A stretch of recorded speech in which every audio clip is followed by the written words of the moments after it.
ये घटना मध्य प्रदेश के भोपाल शहर की है। हल्की हल्की झीनी सी बारिश पड़ रही थी। जुलाई के महीने में वैसे भी वक्त बेवक्त बारिश होती ही रहती है। 22 जनवरी की रात भी यही हाल था।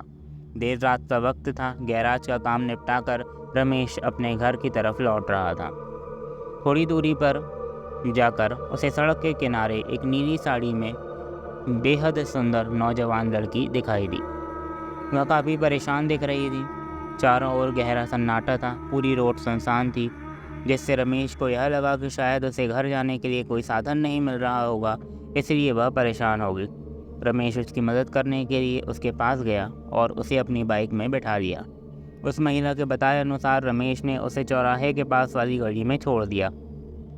उसके बाइक से उतरने के बाद रमेश अपनी बाइक अपने घर की ओर बढ़ाने ही वाला था कि उसने देखा कि वह लड़की कुछ दूर चलकर पल भर में ही गायब हो गई। ये देखकर तो रमेश को जितना बारिश ने नहीं भिगोया था, उससे ज़्यादा तो वह पसीने से भीग गया। वो पूरा डर से कांप गया। वो जैसे तैसे करके घर पहुंचा और जाकर चुपचाप सो गया। अगली सुबह जब उसने ये बात अपने दोस्तों को बताई तो उसके दोस्तों ने उसका मजाक बना दिया। उनको लगा कि रमेश हमारे साथ मजाक कर रहा है, ऐसा कुछ भी नहीं होता है। लेकिन अजीब बात तो ये हुई कि ठीक 4 दिन बाद रमेश की मौत हो गई। रमेश पहले बिल्कुल भी ठीक था, बिल्कुल ठीक था। पिछली रात उसे अचानक बहुत तेज बुखार आया और रात को ही उसने दम तोड़ दिया। ये बात रमेश के दोस्तों को बड़ी अजीब लगी, तो उनने सोचा क्यों ना इसकी जांच की जाए। तो वो लोग उसी सड़क पर उसी समय गए, पर वहाँ कुछ भी नहीं मिला। तो वो लोग निराश होकर वापस आ गए। उनने कुछ छानबीन की तो उन्हें पता चला कि ठीक 1 साल पहले यहाँ एक कार एक्सीडेंट हुआ था, जिसमें कार एक लड़की चला रही थी जिसकी मौत हो गई। उस लड़की ने उस रात नीली साड़ी ही पहनी थी, इसलिए तब से वो सिर्फ उसी दिन दिखाई देती है और जिसको भी दिखाई देती है वो उसे मार देती है।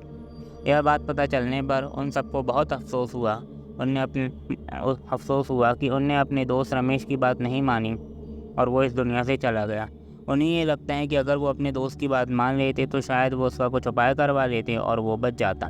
खैर, अब कुछ नहीं किया जा सकता था, जाने वाला तो चला गया। ऐसा करते करते 1 साल बीत गया। रमेश के सारे दोस्त इस बात को लगभग भूल चुके थे।